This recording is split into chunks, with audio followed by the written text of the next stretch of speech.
पुढच्या वेळेला लग्न जुळताना चांगल्या मुली तुम्हाला त्या ठिकाणी चांगले मासे खाल्ले तर डोळे चांगले होतील, तुमची स्किन चांगली होईल आणि तुम्हाला चांगली जोडीदार मिळेल, असा त्या वाक्याचा संदर्भ होता। त्यामुळे लोकप्रतिनिधींनी ही विशेषतः महिलांच्या बाबतीमध्ये बोलताना तारतम्य हे बाळगलं पाहिजे। ताई, मासे खाल्ल्याने डोळे ऐश्वर्यासारखे सुंदर होतात असं विधान गावितांनी केल्यानंतर आता राजकीय प्रतिक्रिया उमटू लागलेल्या आहेत। महिला म्हणून तुम्ही कसं बघताय?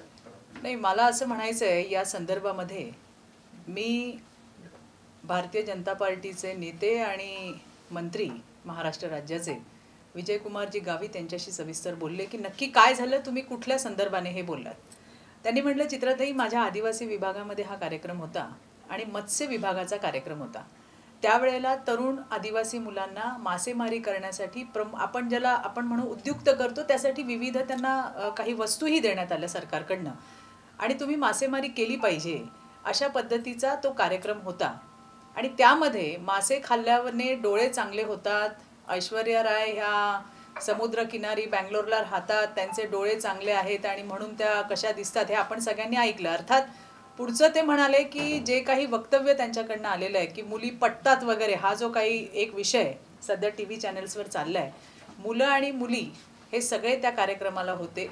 पुढच्या वेळेला लग्न जुळताना चांगल्या मुली तुम्हाला त्या ठिकाणी चांगले मासे खाल्ले तर डोळे चांगले होतील, तुमची स्किन चांगली होईल आणि तुम्हाला चांगली जोडीदार मिळेल, असा त्या वाक्याचा संदर्भ होता।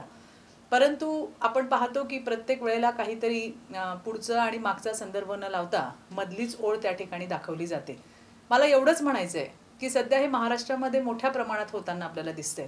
त्यामुळे लोकप्रतिनिधींनी ही विशेषतः महिलांच्या बाबतीमध्ये बोलताना तारतम्य हे बाळगलं पाहिजे।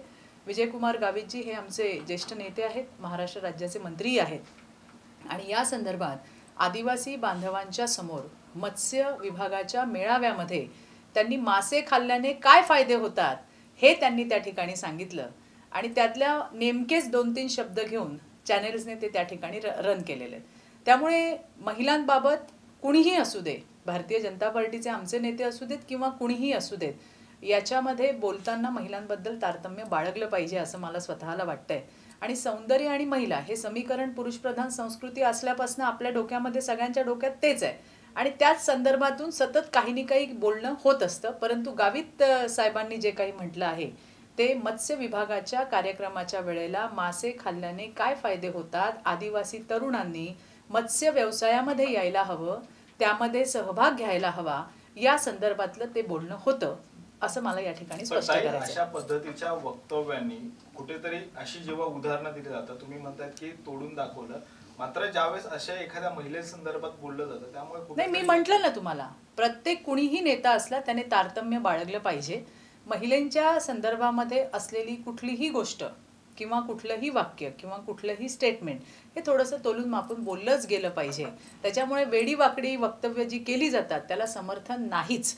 परंतु या ठिकाणी मात्र हे मला तुम्हाला आवर्जून सांगायचं आहे, मत्स्य विभागाचा कार्यक्रम, आदिवासी मुलांनी मत्स्य व्यवसाय करावा याच्यासाठी त्यांना त्या ठिकाणी सांगण्यात आलं आणि मग बाबांनो, मासे खाल्ल्याने काय होतं, स्किन चांगली होते, डोळे चांगले होतात, मग ऐश्वर्या राय कुठे राहतात, बँगलोरला राहतात, समुद्रकिनारी राहतात, त्या मासे खातात त्याच्यामुळे त्या अशा सुंदर आहेत, हे असं त्यांनी बोलण्यामध्ये त्यांनी ते उदाहरण दिलं।